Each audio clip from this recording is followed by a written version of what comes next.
All Elite Wrestling knows how to develop new stars, and Daniel Garcia is one of them. He's just 23 years old and he has already been in some amazing matches.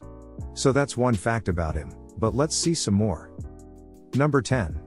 Some general information about Daniel. As we mentioned, Garcia is 23, and he'll turn 24 on the 7th of September. He graduated from Buffalo State College with a communications degree. He was trained by fellow All-Elite wrestler The Blade, and he's from Buffalo, New York.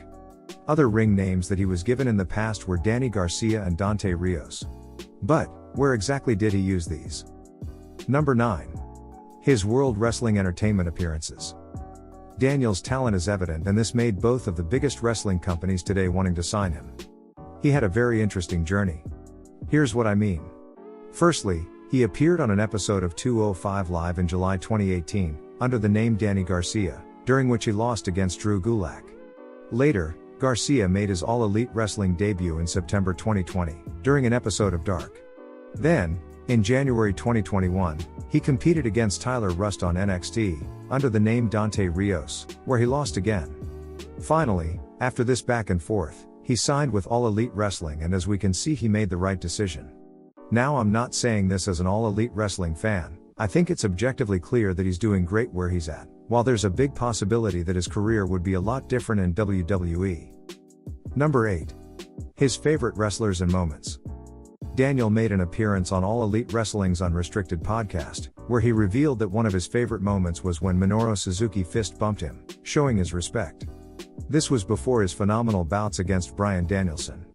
He revealed back then that he would love to face Bryan and that he's his all-time favorite wrestler. Well, it seems that dreams come true, and Daniel's idols have become his rivals. Number 7. Why he chose Jericho over Danielson. The moment that Daniel waited all his life finally came, and with that, he had to make a decision. Join Bryan or Jericho. He seems like a pure pro wrestler, a perfect fit for Danielson's partner and for the Blackpool Combat Club, but he swerved his all and described himself as a sports entertainer, aligning himself with the Jericho Appreciation Society. Garcia kept kayfabe in all of his interviews, proclaiming that he's a true sports entertainer, not just a pro wrestler.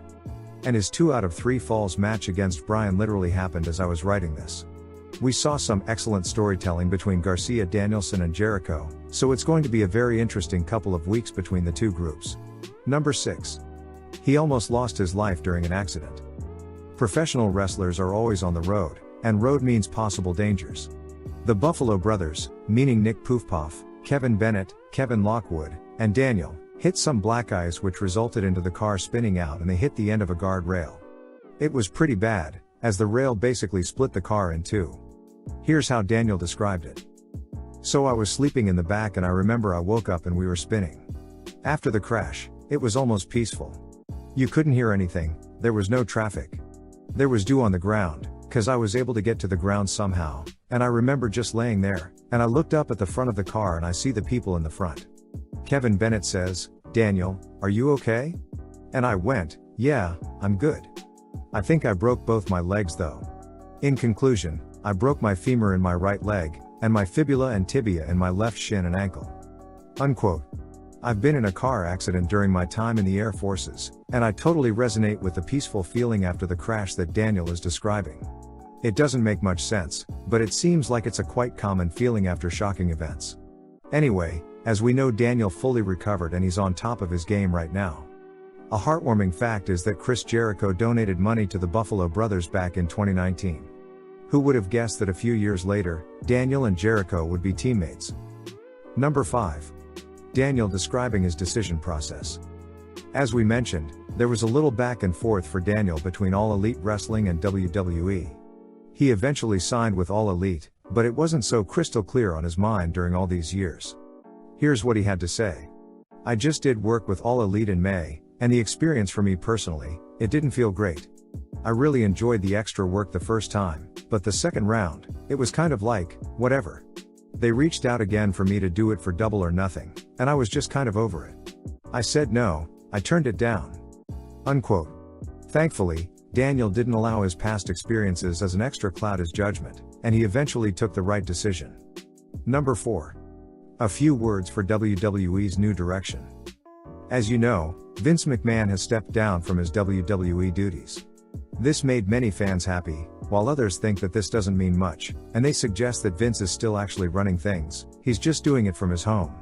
I don't know what's the truth behind this, but Triple H coming back is definitely a good thing, and I can honestly say that it shows.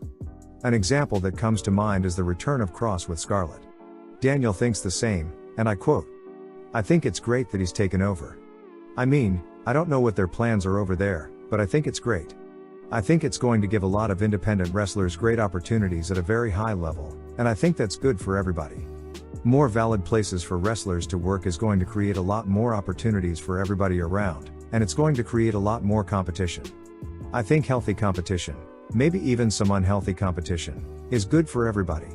He also acknowledged Triple H as one of the greatest of all time, and I quote, "My time in NXT was maybe a day. I'm a huge fan of Triple H. I think he's one of the greatest ever. He's offered us so many great memories, like the thumbs up, thumbs down. That kind of stuff is the first stuff that I remember watching when I was a kid. That really made me and my family really strong wrestling fans in that area." Number 3. Some praise from the world champion. Daniel doesn't only give praise, he receives it too. Here's what CM Punk had to say about him. "Daniel Garcia is light years beyond his age. He's just shy of half my age, and I can only compare him to when I was that young. He's in a better spot than when I was that age. Everything builds off a great foundation, and he's very fundamentally sound. He's trained by the Blade, who is an excellent wrestler. He's respectful, he listens, and he's not corny.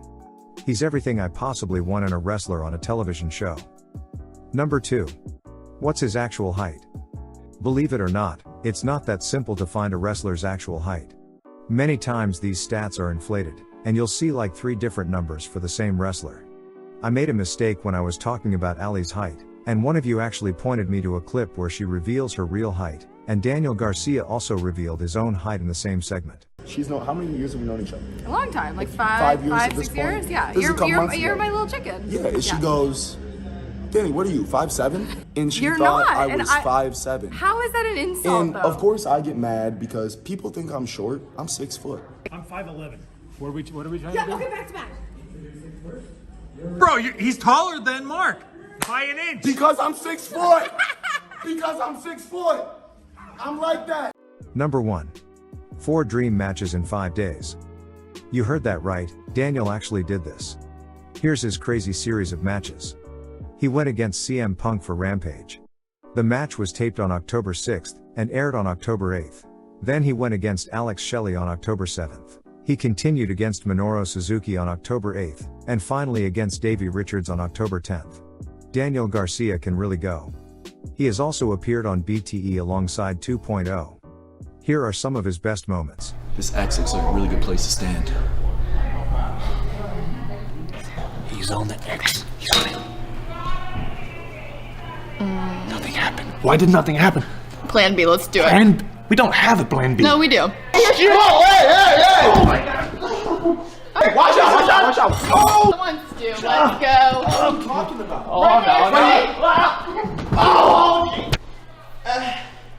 Stu, just put some ice on it, you'll be fine.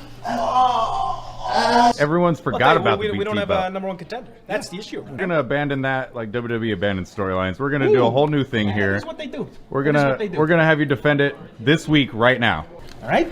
Oh, this guy can never be the banker. Shirt off. Take all the shirts off. All right. Take all your shirts. Here's the thing. Rock, paper, scissors. On scissors we go. On scissors we go. We go. Yeah. Let's get it. It's very bizarre. Yes. Sergio, who's the boss, huh? Who's the boss? Right here. Say it. Say it. Eat your broccoli. You're the boss. Eat your vegetables. I'm on keto.